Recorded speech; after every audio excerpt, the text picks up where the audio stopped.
É uma parábola sobre como acolher a palavra. Olha, aqui tem um problema agora. Uma palavra que nos ajuda a acolher a palavra. Está para entender o problema?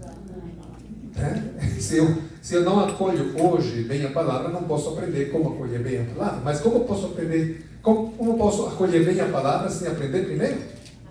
Então vem primeiro a galinha ou vem o ovo? Essa é a questão da pregação de hoje. Então eu quero sugerir que hoje vocês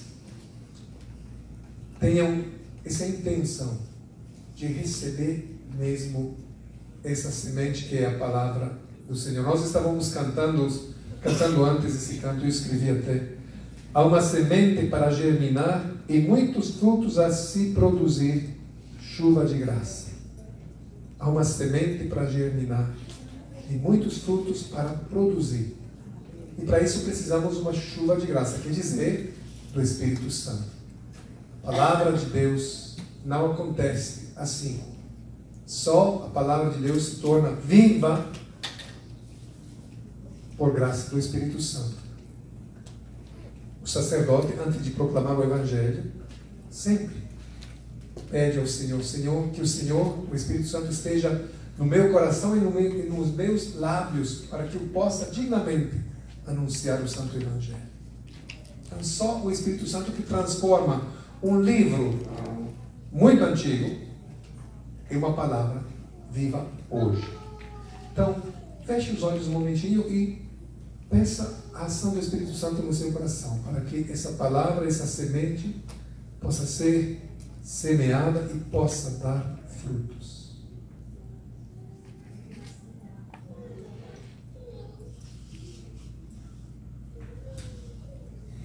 Evangelho de São Mateus, capítulo 13, versículo de 1 a 23. Mateus, capítulo 13, versículo de 1 a 23. Procurem, quem tiver a Bíblia, por favor. No entanto, eu quero colocar um contexto. Antes de chegar ao texto, vamos falar do contexto. Mas o Evangelho de São Mateus é o Evangelho que ele escreveu para uma comunidade judia, de cristãos que estavam vindo do judaísmo. E ele quer apresentar Jesus como o novo Moisés. Moisés é o autor do Pentateuco, dos primeiros 5 livros da Bíblia. Penta, 5. Então, São Mateus organiza o seu evangelho em 5 discursos. O primeiro é o Sermão da Montanha. Sim? O segundo é o Sermão das... Como é que chama? Como é? O segundo é o Sermão Missionário. O terceiro é as parábolas. O discurso das parábolas. Depois tem aquele eclesiológico da igreja e o apocalíptico. São 5 discursos que Jesus faz no Evangelho de Mateus. Estamos no terceiro. Capítulo 13 começa o discurso das parábolas. Então esse é o contexto. Agora, antes de ler, o gênero literário. Qual é? É muito importante saber o gênero literário. Se eu estou lendo um livro de matemática e de física e estou lendo a carta da minha noiva, não é a mesma coisa? O gênero literário é muito diferente. Nós estamos no discurso das parábolas. Então, o gênero literário é isso, as parábolas. Parábolas são comparações. Então, Jesus não vai fazer agora um discurso de agricultura, falar qual é a semente boa, aquela que não é boa. Não é isso. O adubo que pode funcionar melhor. Não é o contexto. O contexto é uma comparação, uma metáfora. Eu gosto do discurso das metáforas. Lembram que tem um filme de 2004, acho, o poeta e o carteiro. Conta a história de Pablo Neruda, poeta chileno, muito romântico. comunista, que foi exilado pelo seu governo e acabou chegando numa ilha no sul da Itália, perto da Sicília. Uma ilha onde não tinha nada, só pescadores.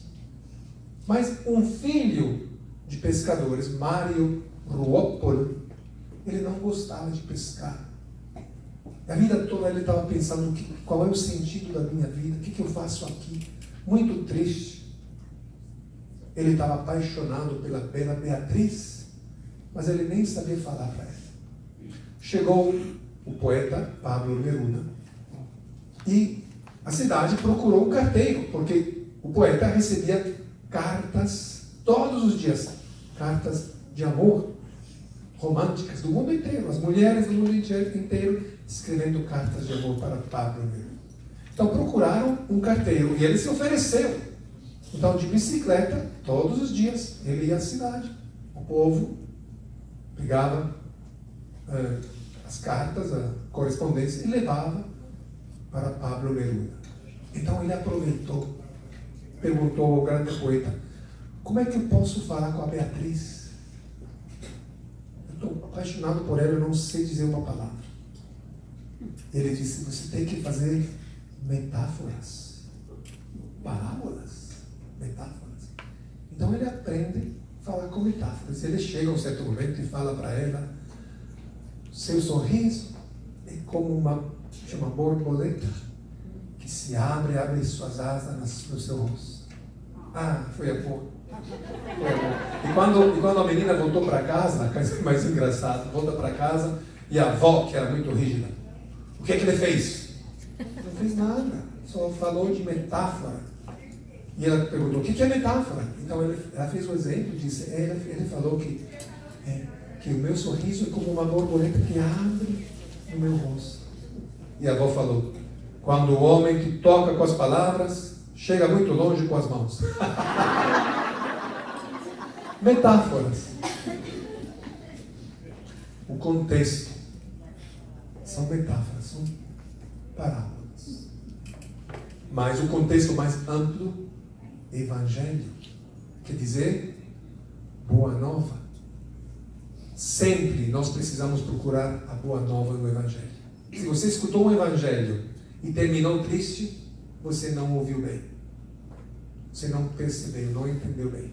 Então vamos colocar nesse contexto. Jesus, nesse discurso terceiro, o novo Moisés, falando em parábolas, em metáforas, para nos transmitir a boa nova. Capítulo 13 de São Mateus, capítulo de 1 a 23. Naquele dia, saiu Jesus e sentou-se à beira do lago. Acercou-se dele, porém, uma tal multidão que precisou entrar numa barca. Nela se assentou, enquanto a multidão ficava à margem. E seus discursos foram uma série de parábolas. Disse ele: um semeador saiu a semear. E semeando, parte da semente caiu ao longo do caminho. Os pássaros vieram e a comeram. Outra parte caiu em solo pedregoso, onde não havia muita terra. E nasceu logo, porque a terra era pouco profunda. Logo, porém, o sol nasceu, queimou-se por falta de raízes. Outras sementes caíram entre os espinhos. Os espinhos cresceram e as sufocaram. Outras, enfim, caíram em terra boa. Deram frutos, 100 por 1, 60 por 1, 30 por 1. Aquele que tem ouvidos, ouça.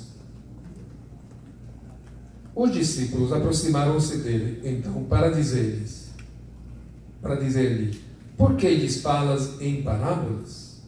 Respondeu Jesus: porque a vós é dado compreender os mistérios do reino dos céus, mas a ele não.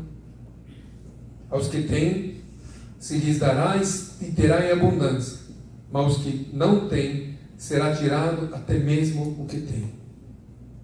Eis porque lhes falo em parábolas, para que vendo não vejam, e ouvindo não ouçam, nem compreendam. Assim se cumpre para eles o que foi dito pelo profeta Isaías: ouvireis com os vossos ouvidos e não entendereis. Olhareis com os vossos olhos e não vereis. Porque o coração deste povo se endureceu. Taparam os seus ouvidos e fecharam os seus olhos, para que seus olhos não vejam e seus ouvidos não ouçam, nem seu coração compreenda, para que não se convertam e eu os sare. Mas, quanto a vós, bem-aventurados os vossos olhos, porque veem, de todos os vossos ouvidos, porque ouvem. Eu vos declaro em verdade, muitos profetas e justos desejaram ver o que vedes e não viram, ouvir o que ouvis e não ouviram. Ouve, pois, o sentido da parábola do semeador.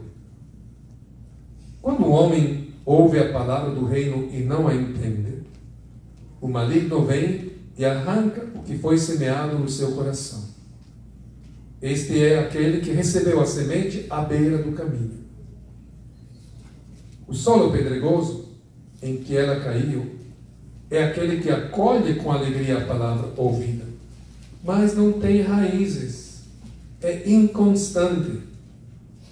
Sobrevindo uma tribulação ou uma perseguição por causa da palavra, logo encontra uma ocasião de queda. O terreno que recebeu a semente entre os espinhos representa aquele que ouviu bem a palavra, mas nele os cuidados do mundo e a sedução das riquezas a sufocam e a tornam infrutuosa. A terra boa, semeada, é aquele que ouve a palavra e a compreende e produz fruto. 100 por 1, 60 por 1, 30 por 1. Palavra da salvação. Glória a vós, Senhor. Vamos ficar um momento em silêncio. Fazer um pouco de lectio divina. Gostaria que vocês, cada um de vocês, pudesse reler um pouquinho, ou repensar, procurar aquelas palavras mais importantes, aquele sentimento, aquela emoção que surgiu ao ouvir essa palavra, ficar com ele.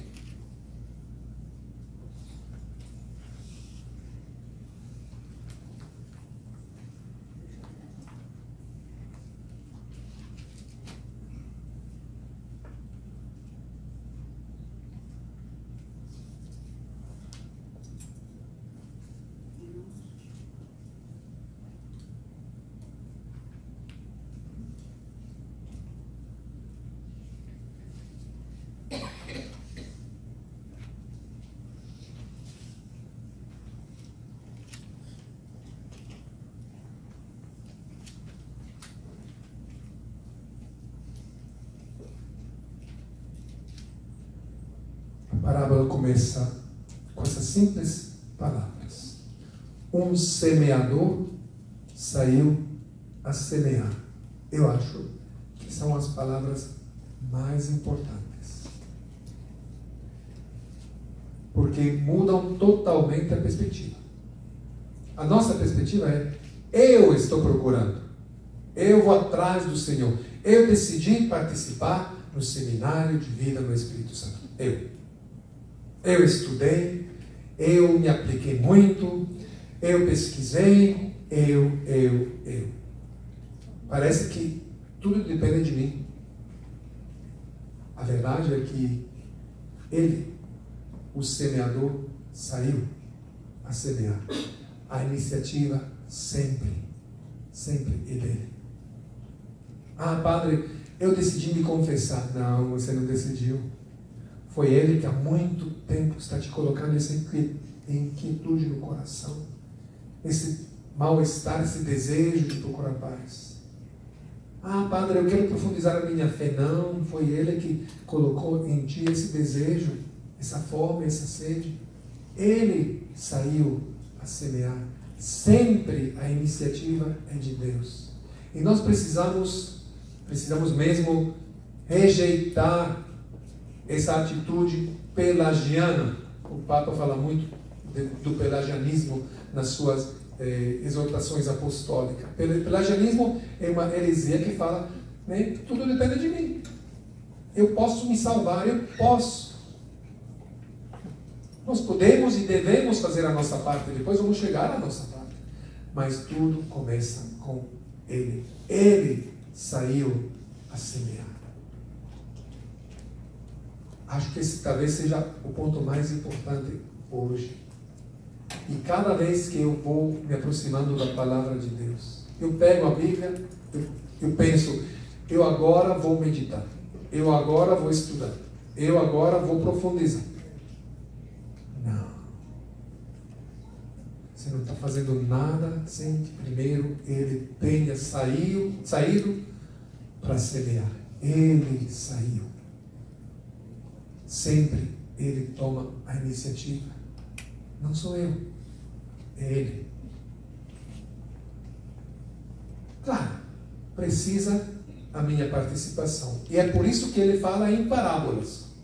Lembra quando no Evangelho de São Mateus, no capítulo 25, Jesus fala: graças te dou, Pai, Senhor do céu e da terra, porque escondeste estas coisas aos sábios e o culto e a revelastes aos pequeninos.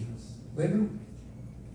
Do mesmo jeito, agora, na parábola do semeador, ele fala, os discípulos perguntam, por que lhes falas em parábolas? Ele parece, para que não entendam, não vejam, não escutem, não ouçam. A parábola é uma comparação.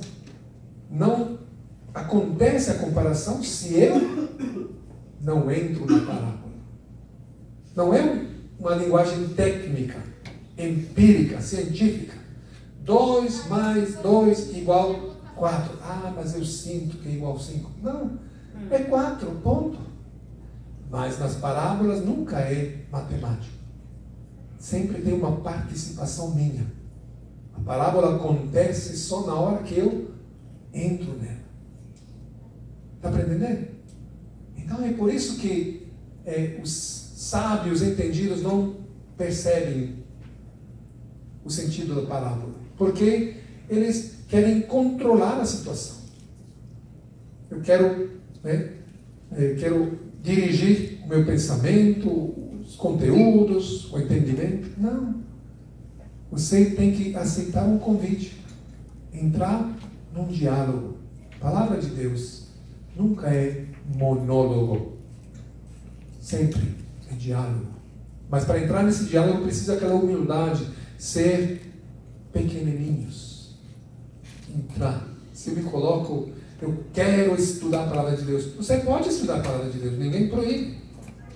Você pode ser um grande estudioso da palavra de Deus, da Bíblia, mas estudar a Bíblia não é a mesma coisa que entrar num diálogo com Deus. Não é a mesma coisa. Curso bíblico maravilhoso, mas Lectio Divina, leitura orante da palavra de Deus, é outra coisa. Então eu posso estudar a Bíblia o dia todo, caminhar com a Bíblia assim o dia todo, e não ouvir uma palavra. Porque sou eu que está agora pesquisando. Não é o semeador que saiu a semear. A iniciativa sempre é dele. E nos convida a entrar nesse diálogo de amor com essa humildade. O que eu posso fazer então? Lembram no primeiro livro de Samuel, quando Samuel escutava a voz de Deus chamando ele: Samuel, Samuel. A atitude correta é: fala, Senhor, teu servo escuta. Nós muitas vezes vamos para orar e não falamos: escuta, Senhor, que teu servo fala. Não é assim? Escuta, Senhor, agora eu vou falar.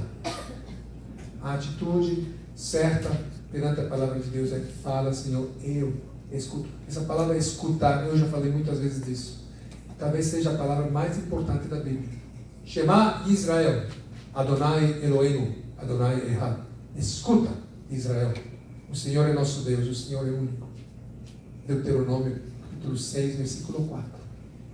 A oração que cada judeu fazia, e ainda hoje faz, pelo menos 3 vezes por dia. Eles colocam nas portas, colocam na cabeça, no braço. É isso. Shema Israel. Escuta. Escuta. É a palavra mais importante, porque Deus fala. Essa coisa absurda, incrível. Deus fala. Os ídolos, a Bíblia fala, né? O Salmo fala, eles têm boca, mas não falam, têm ouvidos, mas não ouvem. Deus fala. Deus fala porque ama. Nós também. Primeira coisa que eu faço quando eu brigo com o Carlos é, eu com você não vou falar. Quando eu estou brigado com alguém, eu quero falar. Deus fala porque Deus ama. Então fala, Senhor, teu servo escuta. Paulo resume isso nessa famosa frase na carta aos Romanos, capítulo 10, versículo 17. A fé vem pelo ouvir. Em latim, fides ex audito. A fé não vem porque eu estudei, porque eu pesquisei. A fé vem pela escuta. Então, entrar nessa atitude de dizer, fala, Senhor. Mas isso não é só com Deus, é com seu esposo, com sua esposa, com seu amigo. Se eu me encontro com alguém e só falo, não quero ouvir o que você tem que me dizer. Até quando você me fala, eu estou escutando já aquilo que eu vou dizer para você. Né? Não tem nada de diálogo. Nada. Esse é o problema, um dos problemas piores, não só nos casais, nas famílias, mas na sociedade. Não tem capacidade de ouvir. Acho que o Evangelho desse final de semana falará muito sobre isso. Quando Jesus cura um surdo-mudo, né? E fala para nós que nós precisamos curar essa surdez e mudez, né? Então, para poder entrar num diálogo com ele. Então, ele, o semeador, saiu a semear. Esse seminário não seria possível se o semeador ficasse na sua casa. A igreja não existiria se o semeador não sai para semear.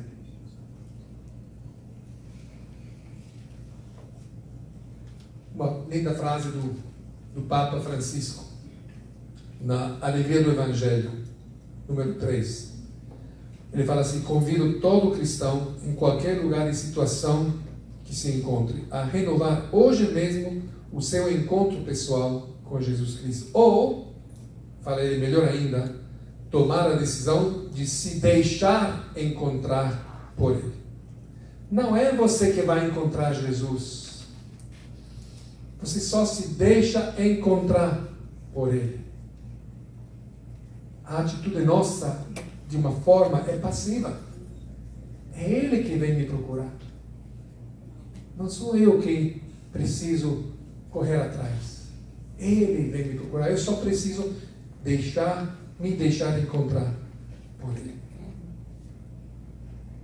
Então, o semeador saiu a semear. E a semente, onde caiu, tinha a capacidade de produzir frutos. A semente, a palavra de Deus, é eficaz. Gosto muito daquela citação, daquela quote, como se chama? Do profeta Isaías, capítulo 55, onde ele faz outra comparação e fala assim: tal como a chuva e a neve caem do céu e para lá não voltem sem ter regado a terra, sem ter afecundado e feito germinar as plantas, sem dar o grão ao semeador, sem dar o grão a semear e o pão a comer. Assim acontece a palavra que minha boca profere. Não volta sem ter produzido seu efeito, sem ter executado minha vontade e cumprido sua missão. A semente tem poder. Não depende de mim. Não depende de mim. Depende dele. A palavra de Deus tem poder. Uma só palavra e serei salvo. Ele disse, seja a luz foi. A palavra de Deus não só, como se fala? Diz, como é que se diz isso? Não só diz, mas faz. É uma palavra eficaz, performativa, não sei se se fala isso em português, performative. Efetivo, isso.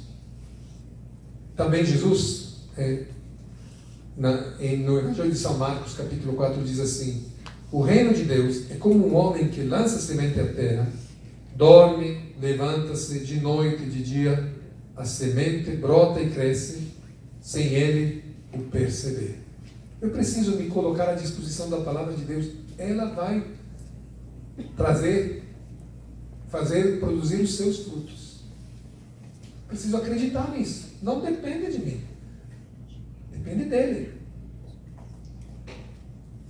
Agora, outro detalhe sobre esse semeador. Ele é péssimo para semear. Ele é um esbanjador de semente. A semente naquele tempo era muito cara. Você não joga semente à beira do caminho. Lembra de um lindo quadro de Van Gogh, o semeador, maravilhoso. Era feito assim naquele tempo, com a mão, mas o semeador bom sabia jogar a semente no lugar certo. Não em todo lugar.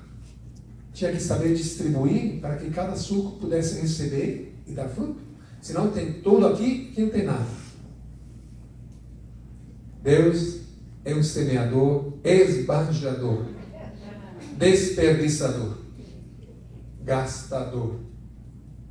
Mas por quê? Porque nós achamos que aqui não vale a pena, não compensa. Mas o que fala Jesus sobre Deus? Ele faz sair o sol sobre bons e maus, faz chover, né, sobre bons e maus. Deus nunca fala, aqui já não tem chance. Ele continua semeando. Mas essa terra está cheia de pedras, de espinhos. Não importa, ele vai dar uma chance. O que nós precisamos fazer para que essa semente que tem poder possa produzir fruto é só tirar tudo aquilo que pode, como é que se fala? Impedir, pode ser um obstáculo. Esse é o único que eu preciso fazer. O resto ele faz. Eu só preciso tirar aquilo que atrapalha. Porque, outra coisa, toda terra é boa. Toda terra é fértil. Até a terra com espinhos, tira os espinhos, vai ser terra boa. A terra com os pedregulhos, com as pedras, tira as pedras, vai ser uma terra maravilhosa. Então, toda terra é boa. Não tem aqui ali que seja terra ruim. É só que precisa fazer uma limpeza. Então, esse semeador pródigo, gastador, esbanjador, joga semente. Qual é a nossa resposta? À beira do caminho. O caminho é o lugar onde todo mundo vai depressa, correndo. E as pisadas acabam fazendo que a terra fique dura. Por que aí não pode crescer? Qual foi o trabalho que não foi feito? Não foi feito o trabalho de para. Não continua no caminho. Para, toma o teu tempo. Toma o teu tempo. A pressa não ajuda. Não deixa a palavra de Deus produzir frutos.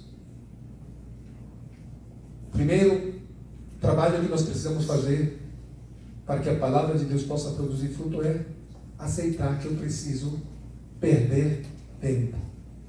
E nessa sociedade que é tão organizada, que é tão enfocada sobre não perder o tempo, né? Aproveita todo momento, não damos a chance à palavra de Deus. Somos o caminho endurecido, né, pela pressa, pelo correr. O que eu preciso é, então, lutar contra aquilo que o Papa Francisco chama rapidação. Uma das características da sociedade hoje. Tudo é rápido. Tem coisas que a gente precisa tomar o seu tempo. E é à beira do caminho. Dizer, né, não entra no centro da minha atenção. Desse jeito a palavra de Deus não vai poder colocar raízes. E todos nós temos momentos quando somos assim. Eu sou assim. Preciso rezar hoje, sim, ainda não terminei de fazer o meu breviário, tudo bem, vou fazer rapidinho porque preciso ir fazer outra coisa. Deus, não posso falar com Deus olhando para o relógio. Escuta, Senhor, eu só tenho 5 minutos, então, né? A graça tem que chegar agora mesmo. Segundo terreno pedregoso, não é como o primeiro terreno endurecido, mas é o terreno sem profundidade, tem pedras. A outra tentação, a superficialidade. Falei que o primeiro é ir depressa, a primeira tentação é ir depressa. A segunda tentação é aquilo que é chamado surfing, ficar na superfície. Surf, right? Nunca desce, nunca vai profundo, só fica na superfície. Então, também isso não deixa a palavra de Deus colocar raízes em mim. Eu preciso ir mais profundo, não ser homem, mulher superficial. E para fazer isso, para ter mais profundidade, eu preciso de disciplina. Ninguém gosta de disciplina, mas para ser discípulo precisa de disciplina. A raiz é a mesma. A raiz da palavra discípulo é a mesma que da palavra disciplina. Tirar as pedras, ir mais profundo. Terceiro, os espinhos. A terra é boa, não tem pedras, tem profundidade, tem tudo o que precisa, mas está muito busy. Tem muitas coisas. Padre, eu sou busy. Primeira palavra que todo mundo aprende em inglês, né? Busy. Até tem uma versão portuguesa, bizarro, muito bizarro. Os espinhos são as preocupações, ansiedades. Merimnai, em grego. A palavra merimnai significa isso, muito preocupado. Então eu preciso fazer um pouco de limpeza. Tirar algumas coisas, preciso renunciar a algumas coisas. Hoje, vocês renunciaram a ir para a balada, sei lá. Precisa renunciar a alguma coisa para deixar espaço para que a palavra de Deus possa colocar raízes. E para isso nós precisamos pôr prioridades na vida. Muitas vezes nós corremos atrás das emergências, né? É uma emergência, não pode esperar, precisa correr. Mas a vida não pode ser só emergências. Na vida nós precisamos também de prioridades. A terra boa. Eu escolhi Mateus, porque é o único dos 3 sinóticos que quando fala de terra boa, fala assim, fala que aí, né, a terra era boa, a semente colocou raízes e produziu 30, 60 ou 100%. Ah, mas 30% não é bom. Quem disse? No começo, 30% pode ser muito bom. Muitas vezes nós somos, né, temos uma mentalidade comercial até nas coisas de Deus. Eu preciso 100%, senão não vale a pena. Tem um processo, tem um caminho para fazer. Talvez seja só 30%. Ótimo. Aproveita. Claro, vai te dar vontade de mais ainda. Muito bem. Mas começa assim. Às vezes nós temos um orgulho espiritual, né, que no final torna-se nosso inimigo. Eu quero crescer nas coisas de Deus. E esse orgulho, essa soberba espiritual acaba me atrapalhando nas coisas de Deus. Qual é a terra boa?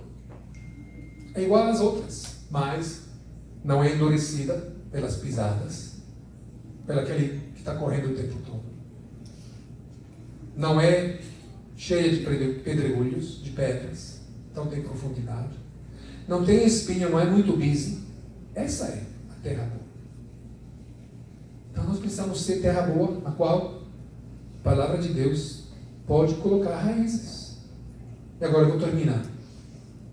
Quando a semente cresce, coloca raízes, cresce, produz fruto, o que uma semente de trigo produz? Trigo.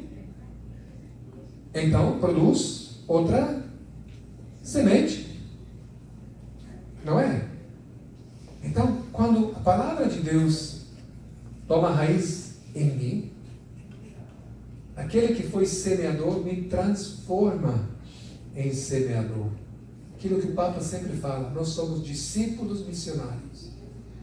Eu sou terra boa, sou discípulos quando ele semeia em mim, mas na hora que a palavra cresce em mim, eu agora sou missionário. Não posso ficar dizendo, esse é meu. Eu entendi, esse não vou partilhar com ninguém. A palavra de Deus me enche e me manda, me envia. Porque a vida divina só existe como dom. Deus é amor. Amor é se doar. Na hora que falo, muito obrigado pelo presente, fica comigo, acabou. Como se alguém quiser atrapalhar o vento. Peguei o vento, coloquei numa caixa. Você matou ele. Só existe fluindo, soprando. Então, a vida divina, essa palavra que foi semeada em mim, vai continuar existindo, vivendo em mim, no jeito que eu, e na medida que eu, depois de ter recebido, continuo doando, me transformo nessa fonte de semente para os outros. Então, aqui vai terminar a pregação, porque lá fala, fim, pode olhar, olha, da minha culpa.